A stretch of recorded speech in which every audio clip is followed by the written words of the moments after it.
தூங்கல? தூங்கணும். நீங்க ஏன் இன்னும் தூங்காம இருக்கீங்க? நானும் தூங்கும். ஆதி, ம் நீங்க இன்னும் எத்தனை நாளைக்கு இப்படியே இருக்க போறீங்க? ஏன் இத்தனை நாளா நீங்கள் எப்படி தானே இருந்தீங்க?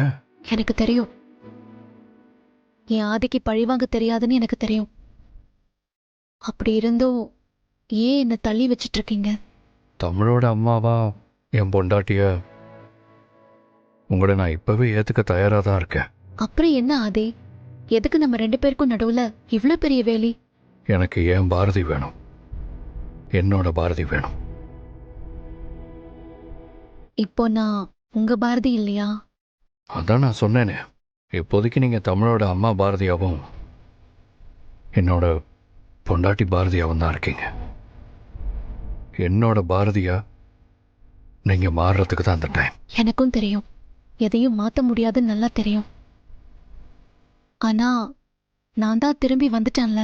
திரும்ப வந்த என் பாரதி இன்னொரு தடவை திரும்பி போயிடக்கூடாதுல்ல? இதுக்கு மேலேயும் நான் உங்களை விட்டு போயிடுவேன்னு நீங்க நினைக்கிறீங்களா? உங்களால் போக முடியாதுன்னு எனக்கு தெரியும். அப்புறம் என்ன ஆதி? அதான் சொன்னேன் இல்லைங்க, எனக்கு என்னோட பாரதி வேணும். நான் என்ன சொல்ல வரேன்னு உங்களுக்கு இன்னும் சரியா எனக்கு புரியுது ஆதி. நீங்க என்கிட்ட என்ன எதிர்பார்க்கறீங்கன்னு எனக்கு நல்லாவே புரியுது. என்னை பொறுத்த வரைக்கும் நான் உங்க பாரதியா மாறி ரொம்ப நாள் ஆச்சு. ஆனா அது உங்களுக்கு புரியறதுக்கு கொஞ்ச நாள் ஆகும்னு நினைக்கிறேன். பரவாயில்ல, அந்த கொஞ்ச நாள் வரைக்கும் நான் உங்க கண்ணுக்கு தமிழோட அம்மாவா, உங்க பொண்டாட்டியா மட்டும் இருந்துக்கிறேன். Good night. Good night.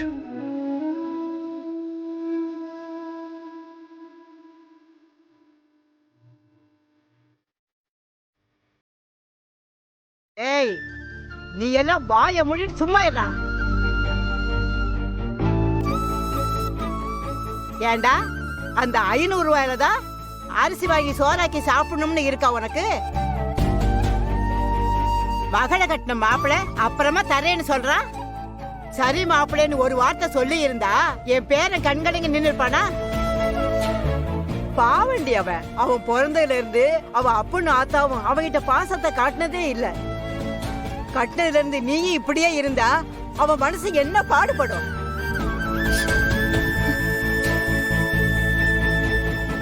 தப்புதான் அப்பதா, நான் அப்படி அவனை பேசிருக்க கூடாது. சரி இப்ப சொல்ல, அவன் எங்க போயிருக்கான்? வேற எங்க போவான்? வீட்லயே இருந்தா கையில காசு வருமா? அதான் என் பேர காலையில எந்திரிச்சு வேலைக்கு போறேன்னு போயிட்டான். இந்த பாரு ஆண்டாளு, நீ பொம்பளையா நடந்துக்கிறியோ இல்லையோ, அவன் ஆம்பளையா நடந்துக்கணும்னு நினைப்பான்ல, அதான் வேலைக்கு போயிருக்கான்.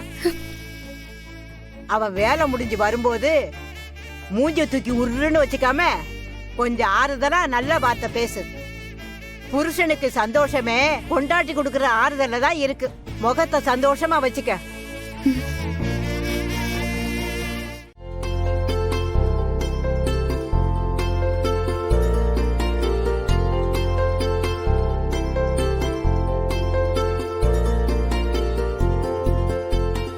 ஏய், எங்க இவ்வளவு அவசரமா கிளம்பிட்டு இருக்க? என்னாச்சு அவளுக்கு? சம்மந்தமே இல்லாம வெக்கப்படுறா. ஏய், உன்னை தாண்டி கேக்குறேன், எங்க போற? ஆண்டாளு, நான் எது நடக்க கூடாதுன்னு நினைச்சனோ அது இப்போ நடந்துட்டு இருக்கு. நீ எதையுமே நடக்காதுன்னு தான் நினைப்ப. என்ன நடக்குதுன்னு மட்டும் சொல்லு. ஆதி இருக்கார்ல? ஆதி இருக்காரு. ஆதி என்ன? ஆதி உன்ன? நானும் ஆதியும். நீயும் ஆதியும்? ஏய் சச்ச இல்ல, ஆதி இன்னைக்கு. ஏய் சொல்லி தொலை. ஆதி ஆதி என்ன அவர் கூடவே தங்கிக்க சொல்லிட்டாரு. நிஜமாவா? சத்தியமாவா? நீ வெக்கப்பட்டல, அப்ப கொஞ்சம் கடுப்பாதான் இருந்துச்சு. பட் வர்த்தடி, இந்த விஷயத்துக்கெல்லாம் நீ வெக்கப்பட்டுக்கோ. போடி. இருந்தாலும் திரும்பவும் அவர் எனக்கு டெஸ்ட் வைக்கிறாருன்னு நான் ரொம்ப டென்ஷன்ல இருக்கேன். திரும்பவும் டெஸ்டா? என்ன டெஸ்ட்? 10 நாளைக்கு தான் நானும் அவரும் ஒன்னா இருக்கணுமா. அந்த 10 நாளுக்குள்ள அவருக்கு என்ன பிடிச்சா அங்கேயே இருக்கலாமா. 10 நாளைக்கு தானா? ஆதிக்கு என்ன நட்டு கண்டு லூஸ் ஆயிட்டாரா? ஏய் என்னடி ஏன் முன்னாடி அவரை லூசு கீசுங்கிற? ஏன் ஒரு லூசுன்னு சொன்னா இன்னொரு லூசுக்கு கோவம் வருதா? ஏய் பின்ன என்னடி பண்றது? இவ்வளவு தூரம் ஆயிடுச்சு, 2 பேரும் ஒன்னா இருந்தோமா, இருக்கிற வாழ்க்கைய வேஸ்ட் பண்ணாம வாழ்ந்தோமான்னு இல்லாம எப்ப பார்த்தாலும் டெஸ்ட்னு ஸ்கூல் பசங்க மாதிரி பண்ணிட்டு இருக்கீங்க. இந்த மாதிரி ஸ்கூல்ல கூட இவ்வளவு டெஸ்ட்லாம் வைக்க மாட்டாங்க. நீ சொல்றது கரெக்ட் தான். ஆனா நான் அவருக்கு கொடுத்த வலியும் தண்டனையும் ரொம்ப பெருசுடி. நான் கொடுத்த பயம் இன்னும் அவர் மனசை விட்டு போகல. அதனாலதான் அவர் இப்படி எல்லாம் பண்றாரு. அதெல்லாம் சரிதான்.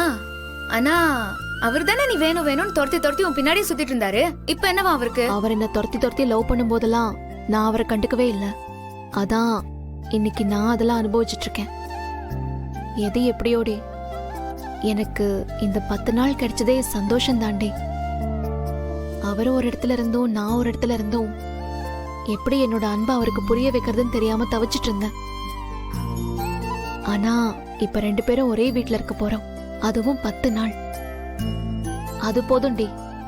அந்த 10 நாள் முடியும் போது நாங்க 2 பேரும் பழைய ஆதியாவும் பாரதியாவும் சந்தோஷமா இருப்போம். எனக்கு அந்த நம்பிக்கை இருக்கு. உனக்கு அந்த நம்பிக்கை இருக்குல்ல, அது வரைக்கும் போதும். போய் நல்லபடியா 10 நாள் பரீட்சை எழுதிட்டு பாஸ் ஆயிட்டு வா. ஏய் இன்னொரு விஷயம் சொல்ல மறந்துட்டேன். இந்த 10 நாள் அவர் கூட இருக்கிறதுக்கு 10 ரூல்ஸ் வேற இருக்கான். ரூல்ஸா?